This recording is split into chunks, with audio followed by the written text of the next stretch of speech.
Shalom peuple de Dieu, shalom à tous les enfants de Dieu répandus partout dans le monde. Vous êtes sur Chama TV officiel sur YouTube.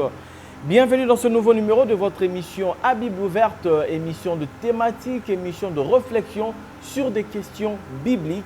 Nous sommes avec notre invité permanent, le docteur Benchaman Nzuzi, qui est le conducteur de l'Assemblée messianique Amen, sur l'avenue Kianza, numéro 5, dans la commune de Massina, en République démocratique du Congo, à Kinshasa, la capitale. Et nous rappelons que cette assemblée fait partie de la communauté messianique dirigée par l'apôtre Mwamba Ben Shaddai. Alors, aujourd'hui, nous allons parler de ces deux concepts, en tout cas, qui se confondent, dans la pratique des choses et même dans la conception, dans la perception du grand public. Nous allons parler du don de prophétie et le ministère prophétique.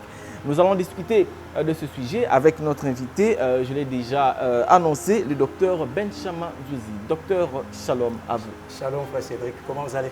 Ça va très bien par la grâce d'Elohim et vous-même? Oui, nous aussi nous allons bien, Elohim fait grâce. On a reçu des bons retours pratiquement par rapport à la dernière édition qu'on a fait, la toute première de l'année 2025. Oui, cette émission en tout cas continue de faire de vie et de vie. Ça nous flatte et aussi nous profitons de l'occasion pour leur dire qu'on va encore toujours préparer la bonne sauce. En tout cas, cette année, ça commence bien. Exactement. Merci en tout cas à tous ceux qui sont en train de nous suivre. Faites abonner les autres aussi et continuez de nous suivre. Qu'Adonai vous bénisse abondamment. Alors, docteur, nous parlons du don de prophétie et du ministère prophétique. J'aimerais d'abord, d'entrée de jeu, que vous puissiez nous définir les deux concepts de manière distincte en tout cas. C'est quoi le don de prophétie? C'est quoi le ministère prophétique?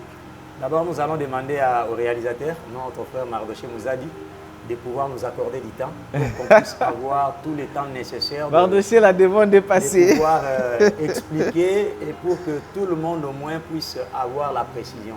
Parce que jusqu'ici, nous sommes en train de voir ces sujets-ci que nous voulons aborder aujourd'hui.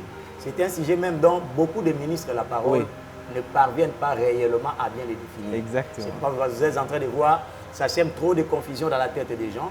Et aujourd'hui, par la grâce de l'Adonai, nous les expliquerons et ça sera aussi très clair et pour qu'il n'y ait plus jamais d'ambiguïté. En tout cas, accrochez-vous, mes bien-aimés, accrochez-vous parce que là, on va avoir de la connaissance. Docteur, à vous. Dans la parole du Seigneur, le mot prophétie.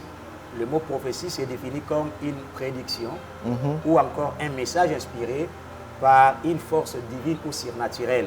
C'est là concernant les événements futurs.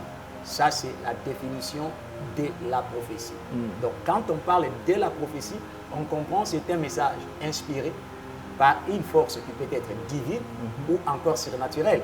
Quand on dit surnaturel, ce n'est pas forcément divine. Ça peut être aussi démoniaque, magique, traditionnel, mais c'est une force surnaturelle. Donc on peut avoir des prophéties, on va dire sataniques ou diaboliques? Oui, ça existe. Okay. Ça existe. On a eu des grands prophètes au cours de l'histoire, mais qui n'étaient pas forcément divins.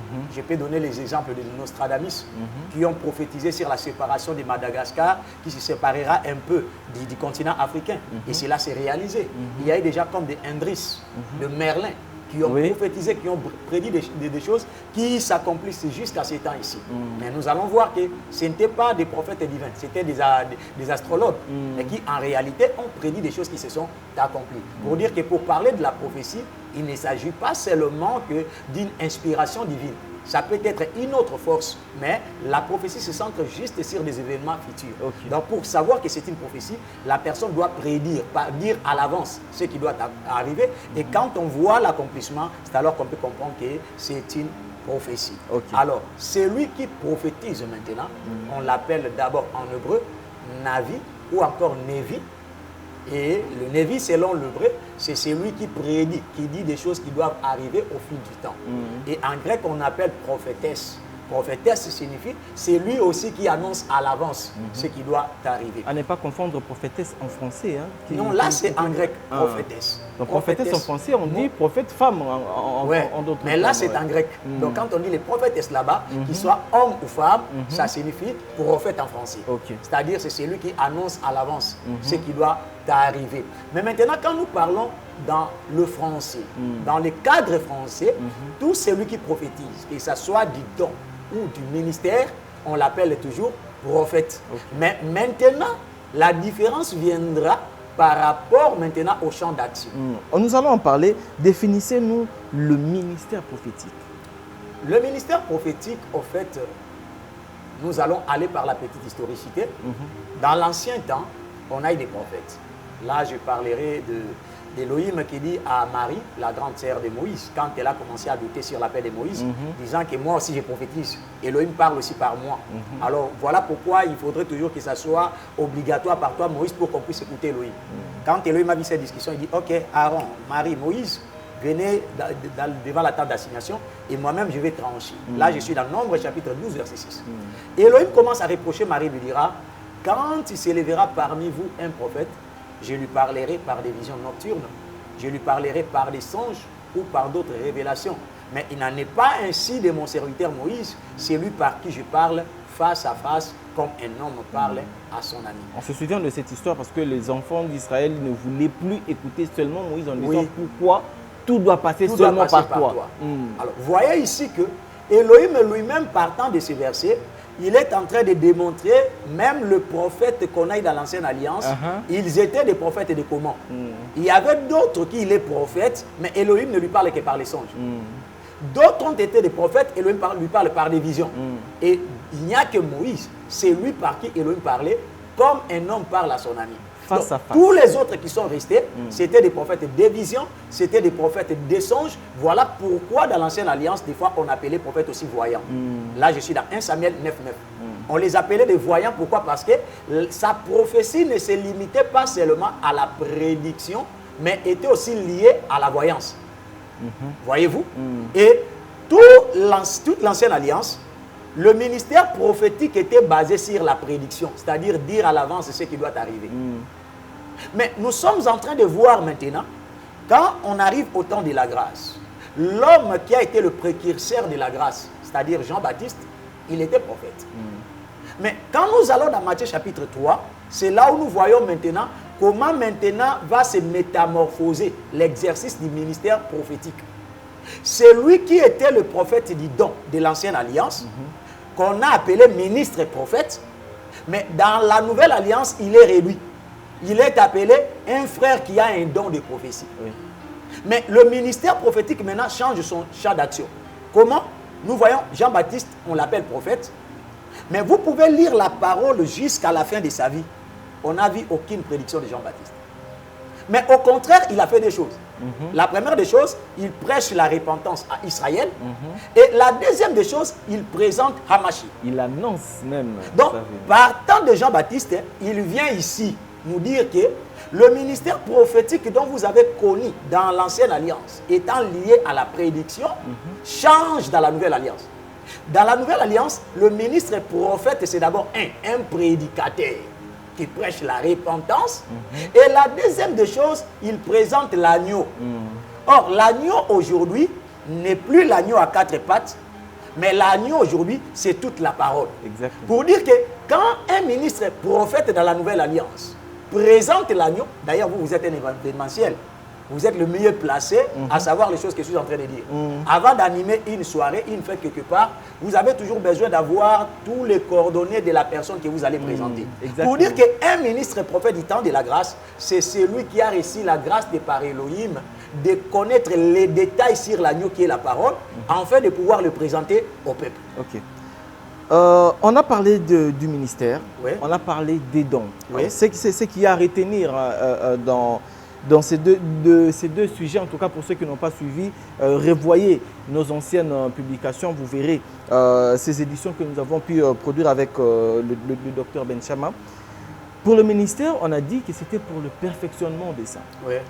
Pour les prophéties, d'ailleurs c'est la dernière édition qu'on a fait, pour les dons, on a parlé en particulier du don de prophétie où on a vu que c'était pour l'édification.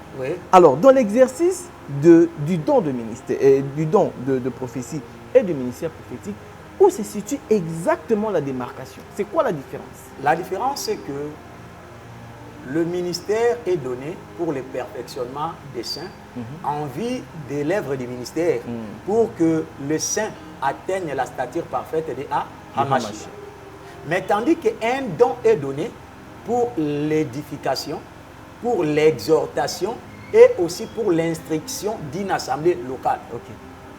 Les dons est local, c'est-à-dire qu'un frère qui a les dons ici dans notre assemblée ne peut pas aller au même moment l'exercer dans une autre assemblée. Non, non. Les dons est local, tandis qu'un ministère est itinérant. C'est-à-dire qu'il est local. Il peut l'exercer dans tout le monde. Vous comprenez? Les dons, quand ils s'exercent, comme ça sort d'un homme qui est humain, l'esprit de l'erreur peut entrer. Voilà pourquoi, pour connaître l'originalité du don, on a besoin des gens qui ont l'esprit, le don de discernement des esprits. Comme l'avait Paul dans Acte 16, pour connaître que la prophétie qu'est donnée, la femme là qui lui suivait, était un esprit de Python. Mais tandis qu'un ministère, quand il est proclamé, le peuple doit dire Amen. Donc un ministère n'a pas besoin d'être sondé pour savoir, parce que le ministre parle de la part d'Élohim. Le frère qui a les dons, quand il exerce sous autorité du ministre. Okay. Mais tandis qu'un ministre, quand il exerce son ministère, il est sous l'autorité divine. Direct, hein? Divine. Direct, divine, oui. Donc par là, vous comprenez directement que le ministère prophétique est plus que les dons de prophétie. J'ai dit que ce sont le français des fois qui nous trompe. Quand quelqu'un a les dons de prophétie, on l'appelle prophète, là en français. Mais s'il faut que l'on le dise bien, il ne mérite même pas ce terme-là, prophète. Pourquoi? Parce que Louis II a beaucoup menti aux gens. Là, je suis dans 1 Corinthiens, chapitre 14, verset 29. Louis II dit quoi? Pour ce qui est des prophètes. Mais le même verset, quand vous le prenez dans le français courant, écoutez ce que le français courant dit. Pour ce qui est de ceux qui ont la grâce de recevoir le message de Dieu. Donc, vous comprenez que lui, français courant, vient placer les choses clairement pour dire que c'est lui qui a reçu la grâce de recevoir le message de la part d'Élohim, n'est pas forcément prophète. Mais c'est un frère qui a reçu les dons de prophétie. Mais quand on appelle le prophète, c'est un ministère d'autorité. Un ministère qui a une grâce à part entière, qui vient d'ailleurs, juste après. Quand on place le ministère, il vient juste après l'apôtre. Parce que l'apôtre, c'est lui qui a reçu la sagesse apostolique pour pouvoir placer les fondements ou l'enseignement d'après la sagesse divine. Mais tandis que le prophète maintenant prend le langage difficile de l'apôtre, il les classe dans le temps afin de montrer au peuple le chemin. Ils sont comme le fils d'Issachar dans 1 Chronique 12, 32, qui avait la sagesse des temps afin d'avertir Israël. Le peuple aussi, les prophètes aussi, l'avertisseur de l'Église pour prendre l'enseignement apostolique, le placer dans le temps pour que le peuple sache à quel temps nous sommes. On va parler un peu des pratiques qui se font dans nos assemblées.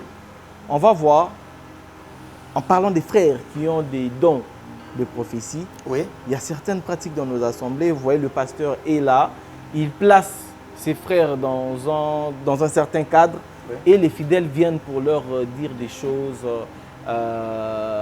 concernant leur vie. Et les prophètes sont là, entre guillemets, ces prophètes sont en train de leur dire, de prédire des choses sur leur vie, d'interpréter peut-être leurs songes, de leur dire des choses de la part du Seigneur.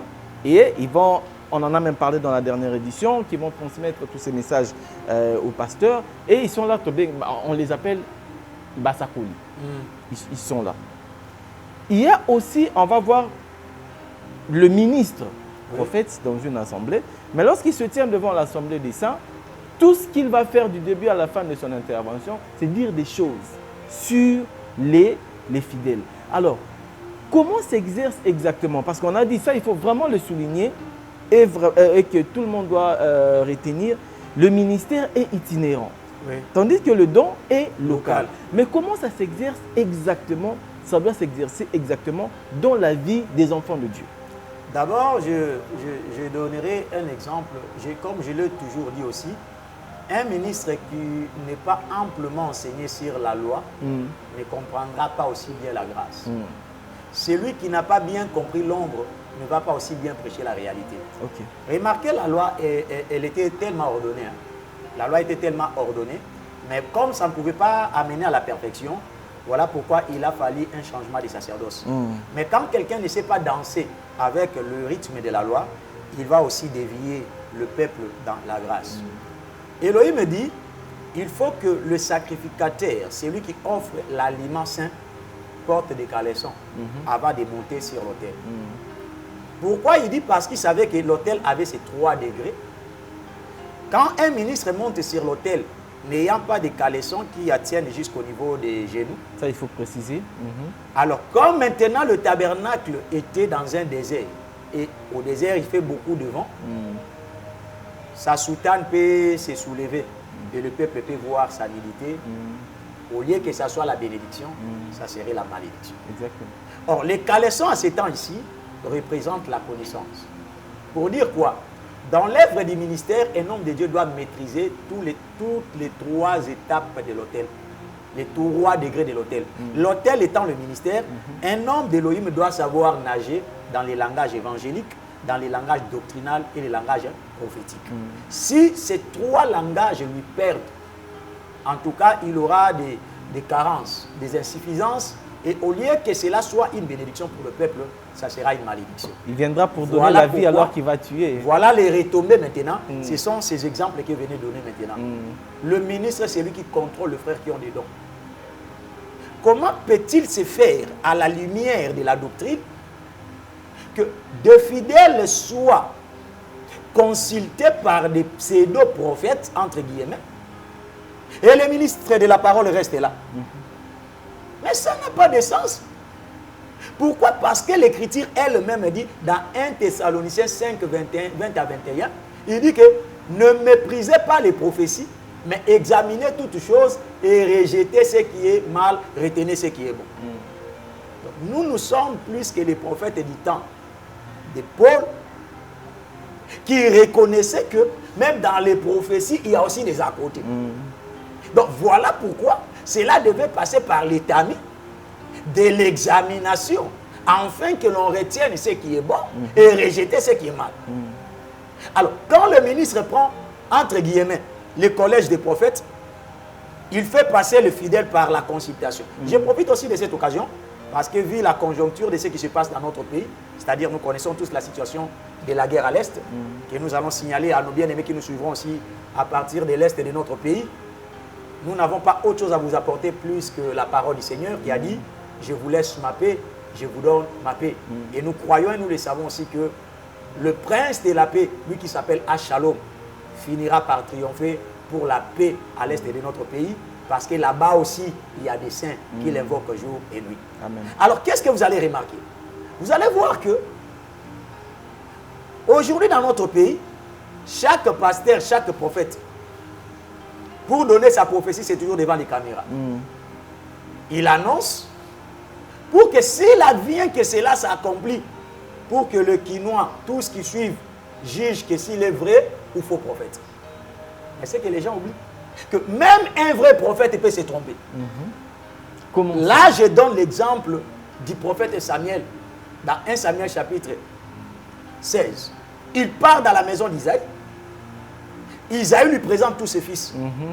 Dès qu'il voit Eliab, il lui dit, assurément, celui-ci est loin de l'Adonai.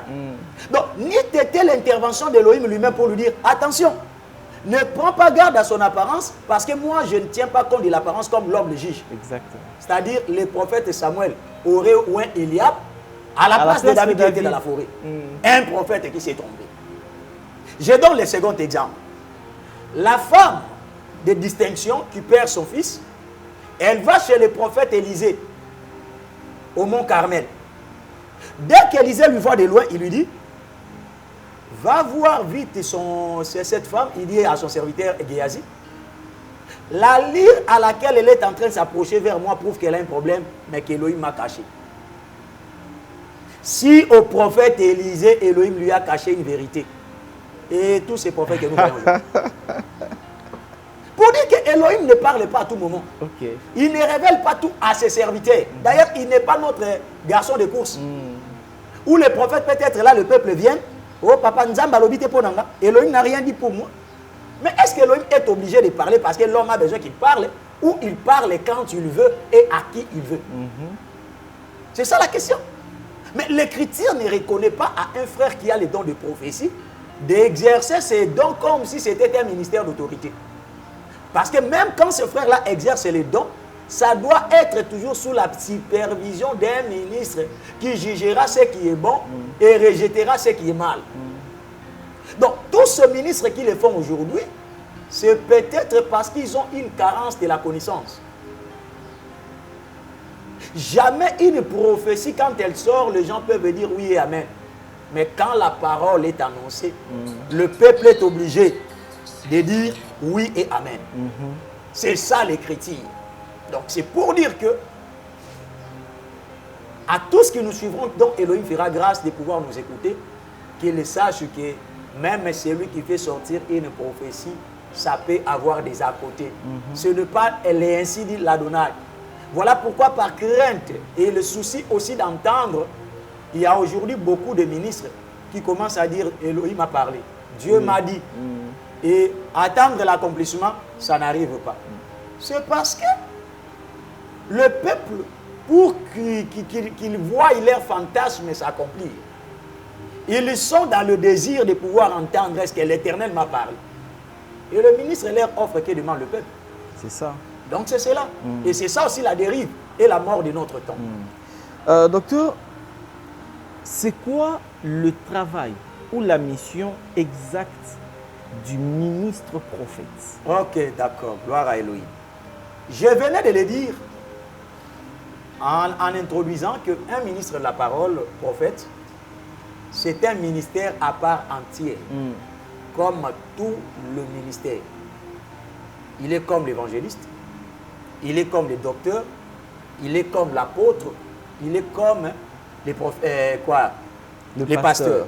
Mais la différence entre lui et eux, il a d'abord, par la spécificité de son ministère, la grâce de révéler les temps dans la parole. Là, je suis dans 1 Chronique 12:32, où il est écrit que au fils d'Issachar, Elohim leur a donné la sagesse des temps, afin de pouvoir fixer Israël. Or, aujourd'hui, nous ne sommes plus dans cet Israël-là. Donc, le fils d'Issachar sont le ministre de la parole qui fixe l'Église par rapport au temps. La deuxième des choses, c'est un serviteur fidèle de Matthieu 24-45, pardon. La Bible dit, qui est ce serviteur prudent et fidèle dont Elohim a établi sur sa maison pour donner au peuple la nourriture au temps convenable. Elohim insiste là sur le temps. Or, la spécificité de la sagesse du temps, c'est lié au ministère du prophète. Le prophète regarde les événements, tels que le guerre qui se passe dans notre pays. Si les gens sont en train de courir derrière les... Qui va prophétiser pour que la guerre prenne fin? C'est parce qu'ils n'ont pas réellement compris le ministère du prophète. Parce que le ministère du prophète, ce n'est pas celui de prophétiser pour la fin de la guerre. Mais c'est de nous révéler pourquoi maintenant les grandes puissances commencent à s'agiter, à prendre leur position tout autour de notre pays. Je ne suis pas prophète, mais ayant aussi la petite grâce de la connaissance prophétique, je l'ai toujours dit que la guerre dans notre pays va commencer à durer. Pourquoi? Parce que d'abord, nous le savons que prophétiquement parlant, il faudrait qu'il y ait une troisième guerre mondiale, que la Bible appelle l'Armageddon. Et cette guerre-là ne sera pas la guerre avec des armes comme on le savait avant, mais ce seraient des armes sophistiquées, des armes chimiques et nucléaires. Or, le seul pays au monde qui fournit toutes ces choses-là, le matière avec lesquelles on est en train de fabriquer toutes ces armes, c'est le Congo. Donc, voilà pourquoi les grandes puissances sont en train de faire au Congo une poudrière, dans le but de déstabiliser le pays, et elles profitent de tous ces minéraux pour fabriquer leurs armes. C'est dans la prophétie. Mais si les docteurs profitent pour le dire, parce que les prophètes ne font pas leur travail. Or, le rôle du prophète, c'est de révéler aux gens que tout ce qui arrive aujourd'hui dans notre nation, prophétiquement parlant, cela a des soubassements. Les grandes puissances doivent chercher à se réunir. Nous avons le pôle Nord qu'on appelle aujourd'hui la Russie. La prophétie d'Ézéchiel parle de roches. Roche, c'est l'appellation hébraïque de Russie. On parle de Moshok. Moshok, c'est Moscou aujourd'hui. On parle du pays de Sinim, dans Ésaïe 42, c'est la Chine. Tous ces pays ont été prophétisés dans la parole. Mais où sont les prophètes, les véritables, pour nous les révéler? Ils ne sont pas là. Les prophètes sont occupés à savoir quelle couleur de sous-vêtements que porte cette sœur-là. quelle sorte de ficelle de taille que porte l'autre frère là? Ça c'est le ministère prophétique. Mais ce sont des aventures. Soit le prophète ne comprend pas ce qu'il doit réellement faire. Le prophète est celui qui révèle les événements eschatologiques, même les réalités politiques aujourd'hui. Au fil du temps, qu'est-ce que la parole a dit? C'est ça le rôle du prophète. Mais je n'en disconviens pas. Comme tout ministre aussi de la parole, il se peut aussi qu'un prophète ait des dons. Mais je ne dis pas forcément tout prophète.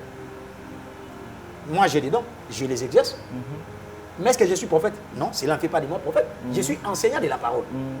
Mais il se peut aussi qu'on ait des prophètes qui ont des dons. À l'exemple d'Agabus. Là, je suis dans Acte 11, 28. La Bible dit, il a prédit qu'il y aurait une famine planétaire. Et la Bible elle-même confirme que cela s'est accompli du temps de l'empereur Claude. C'est-à-dire, il a dit, il a averti l'Église, et tous les membres de l'Église qui étaient en ce moment-là ont appris, ils ont pris des précautions, ils ont mis des provisions, ils ont envoyé des provisions dans d'autres églises qui se retrouvaient dans d'autres pays. Et quand cette famine s'est abattue, l'église au moins a été épargnée. Voyez-vous maintenant le but de l'église. Elohim envoie une prophétie, mais pour prévenir quoi? L'église. Il y a aussi d'autres prophètes qui sont comme Jean-Baptiste, qui n'a rien prédit, mais il a seulement prêché et présenté l'agneau de la parole. Et cela ne fait pas de lui un prophète de moins. Non. C'était un prophète à part entière. Pour dire qu'un prophète peut avoir les dons de révélation, tout comme non. Mais quand il enseigne bien la parole, il révèle bien le temps par rapport à la lumière de ses écritures, c'est un prophète à part entière. Ok. Nous continuons de parler toujours des pratiques. Hein. Oui. On voit des réalités dans notre pays.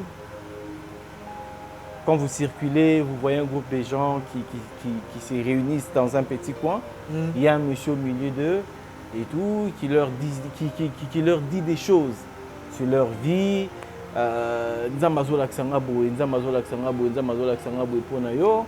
Et ça a même été amené dans les médias, à la télévision et tout ça. Il y a des gens qui téléphonent, même à la radio aussi, où le prophète est en train de parler. J'en ai même vu qui...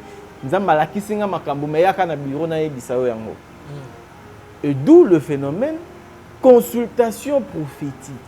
Est-ce que toutes ces choses-là peuvent être soutenables sur le plan biblique? C'est comme je viens de le dire que si la tête est malade, c'est tout le corps qui en souffre. La tête, quand je parle de la tête, ici je vois le ministre d'autorité, le ministre de la parole qui sont censés enseigner le peuple. D'abord, nous devons savoir que le prophétie, comme je l'ai introduit dans mon introduction, quand on parle du mot prophétie, ça ne dit pas forcément que ça vient d'Elohim. Oui. Il y a trois sources. Il y a l'esprit l'Adonai qu'on appelle Arwa Kodesh. Il y a l'esprit de l'homme lui-même, comme Elohim a dit dans les livres du prophète Jérémie.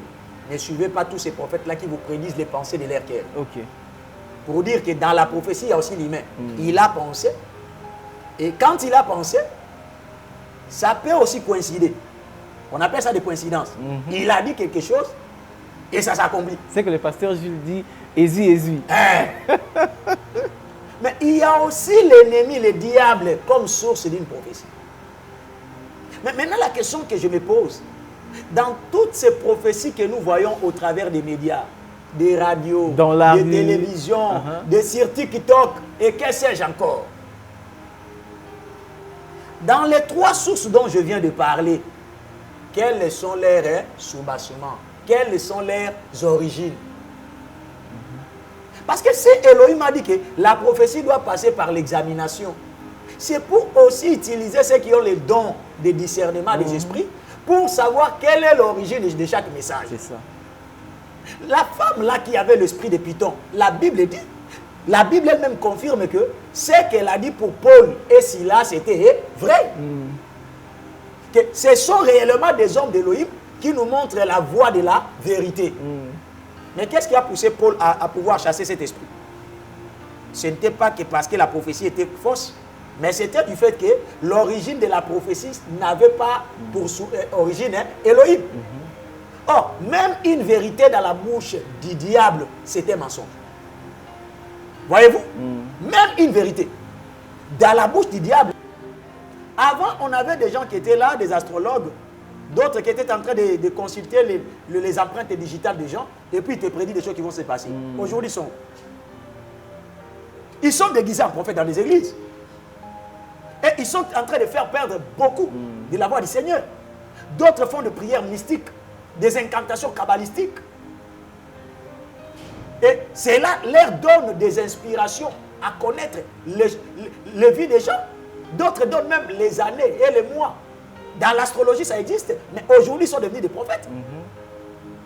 Mais maintenant, quand tu vois une telle personne, comme vous venez de le dire, dans un bus, dans un marché par exemple, il te dit, viens, je vais te prédire ce qui va arriver. La question n'est pas si les choses qu'il va me dire sont vraies ou faux, mais la question, quel est l'esprit qui l'anime. Parce que même Yeshua est arrivé au niveau de demander aux disciples, il leur dit, vous ne savez pas de quel esprit vous êtes animés. C'est là quand ils ont vu qu'on n'a pas crié à leur message, et ils ont voulu faire descendre le feu. Pour dire que derrière chaque acte, il y a toujours un esprit. Oui. Et voilà pourquoi, pour pouvoir épargner le fidèle que Elohim nous a donné, tous qu'ils auront la grâce de tomber sur cet enseignement, qu'ils sachent que quand tu as ton pasteur, tu as ton assemblée locale, là où on est en train de te suivre, tu ne peux pas permettre à n'importe qui de prophétiser sur toi. Et surtout quand toi-même tu n'as pas l'esprit de discernement pour savoir l'origine de cette prophétie, attention, vous pouvez mettre foi à une chose dont le diable est le sous-maçon. Exactement. Alors, question méthodique, hein, docteur. Est-ce que le don de prophétie peut donner le ministère prophétique? Ça, c'est la première partie. Ouais. La seconde partie, est-ce qu'un ministre prophète doit forcément ou obligatoirement avoir le don de prophétie ou en manquer? Je viens déjà de répondre à cette question, mais je vais renchérir. J'ai donné l'exemple de Jean-Baptiste. Je profite de l'occasion devant la caméra. Toi, ministre de l'homme qui nous suit, je vous pose la question. Jean-Baptiste était-il prophète, oui ou non? Déjà, vous avez la réponse. Vous direz que c'est oui. Je vous pose maintenant la question. Cherchez-moi les versets de la Bible qui donnent une prédiction de Jean-Baptiste. Vous ne le verrez pas. Il n'y a même pas. Mais ils reconnaissent qu'il était prophète. Donc par là, vous comprenez que être ministre et prophète, ce n'est pas celui qui dit « Nzamba lobi ». Le Seigneur m'a dit, le Seigneur me... Ce n'est pas ça le ministère prophétique. Ok. Ceux qui croient à ces aventures-là, ce sont les bébés au mamelon. Ce sont les gens qui portent encore des pampers. Nous, au niveau de la connaissance où nous avons atteint, quand tu me dis tu es prophète, je te poserai la question. Parle-moi de ce qui se passe au Hamas, à la lumière des Écritures. Dis-moi aujourd'hui pourquoi la Russie commence à s'élever contre tout pays, à la lumière des Écritures. Si vous me le démontrez, je dirai réellement vous êtes ministre prophète. Tout ministre prophète n'est pas obligé d'avoir les dons de prophétie. Mais il y en a aussi qui peuvent l'avoir. Un frère qui a les dons de prophétie, est-ce que ça lui conduira au ministère s'il était appelé? S'il a été réellement prédestiné par Elohim, avant même qu'il soit né, Elohim savait qu'il deviendrait ministre. Là, je dirais oui. Mais si que, parce qu'il est en train d'exercer son don de prophétie, et ces dons-là lui accordent le ministère prophétique. Il y en a qui dirigent les assemblées aujourd'hui. Hein. Mais c'est ce que je venais de dire, non? Je l'ai dit à tantôt dans notre émission passée. On peut diriger une église avec un don de gouverner. Quand vous voyez un frère commence à diriger déjà une chorale, il fait plus de 10 ans en train de diriger cette chorale. Je ne parle pas du don de gouverner. Il a le ministère prophétique, il devient conducteur d'une église, prophète tel, conducteur de l'église tel. Mais c'est de ça dont je suis en train de m'inscrire en faux. Comment? J'ai dit que on peut avoir les dons de gouverner, on dirige les gens, mais on confond maintenant les dons au ministère d'autorité. C'est ça. Parce que tout ministre de la parole peut diriger. C'est un ministère d'autorité. Oui. Ce n'est pas comme une maladie qui existait avant dans notre assemblée, dans des assemblées à Kinshasa. Vous allez voir, le ministère de l'évangéliste, c'est comme le ministère d'essai. Dès que quelqu'un commence à prêcher, on l'école, il est évangéliste. On reste peu après quand il grandit, pasteur. Après, quand il a 2-3 cellules, apôtre. C'est pour ça que je vous avais demandé si c'était hiérarchisé. Voyez-vous, c'était une maladie. On peut avoir un évangéliste qui a 1000 églises. Mais cela ne fait pas qu'il devient pasteur ou apôtre, non. Et on peut avoir aussi un apôtre qui n'a pas d'église. Ok. Parce que le ministère apostolique n'est pas le ministère du fondement, c'est-à-dire fonder veut dire aller ouvrir des églises. Non. Le fondement là, c'est l'enseignement. L'apôtre, c'est lui qui amène l'enseignement qui fait asseoir l'église. Donc il peut être là, il n'a pas une église, mais le fondement de l'enseignement qu'il donne permet aux autres assemblées de grandir. C'est ça. Et il ne faut pas confondre les choses.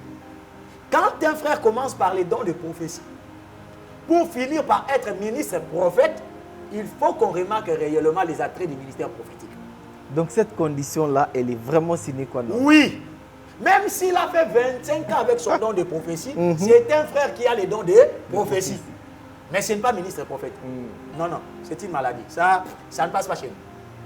Mesdames, Messieurs, nous avons parlé du don de prophétie et du ministère prophétique. Le docteur vient de donner plusieurs détails. En tout cas, nous avons pris beaucoup de tournants par rapport à ce sujet. Nous espérons que vous avez compris. En tout cas, réagissez en commentaire et posez vos questions. Le docteur aura tout le temps de pouvoir vous répondre parce que, évidemment, notre chaîne, elle est interactive. Nous aurons tout le temps de pouvoir répondre à toutes vos préoccupations. Docteur Benchama, on a fait le tour, en tout cas, de ce sujet. Nous avons pris plus de 10 minutes de plus. Oui. Mardoché a répondu à notre requête. Qu'est-ce que le peuple de Dieu peut retenir de ce concept, don de prophétie et ministère prophétique? Vous allez retenir ceci, chers bien-aimés. C'est un concept aujourd'hui qui fait couler beaucoup d'encre. Pourquoi? Parce que les gens ont la confusion que tout frère qui prophétise est forcément prophète. Je l'ai dit qu'ils peuvent avoir raison parce qu'en français, celui qui prophétise s'appelle prophète. Mais le problème se situe maintenant au niveau de... Quand vous définissez le concept de prophète, c'est quel prophète? Il est le prophète du don ou du ministère. Celui qui est le prophète des dons n'est qu'un simple frère qui a les dons, selon l'enseignement du temps de la grâce. Mais celui qu'on appellera prophète et ministre, c'est un ministère à part entière de l'enseignement d'abord, et qui vient révéler, qui vient placer l'Église selon le temps prophétique. C'est-à-dire nous révélant à quel temps nous sommes aujourd'hui à la lumière des Saintes Écritures. C'est ça le ministère du prophète. Un prophète et ministre, doit-il avoir les dons de révélation ou pas? Il peut les avoir s'il aspire à cela, si Elohim aussi les lui accorde. Mais il n'est pas forcément obligé de les avoir. Donc c'est ce que vous devez retenir et savoir. Donc si vous êtes habitué à aller consulter quelqu'un qui vous fait voir des choses, appelez-lui plutôt voyant. Mais ne dites pas forcément prophète. Parce que le prophète du ministère, c'est une autre personne. Voilà ce que vous devez retenir. Docteur Benchama, en tout cas, merci. Merci. On a vraiment eu de la lumière par rapport à cela. Merci de votre disponibilité. Et je vous dis merci à tous qui nous suivez de partout dans le monde et merci de nous avoir suivis dans cette édition d'A Bible ouverte. Merci de votre fidélité à cette chaîne. Restez fidèles, restez connectés. On va se retrouver dans les tout prochains numéros. En tout cas, qu'El Shaddai vous bénisse abondamment. Nous vous disons au revoir.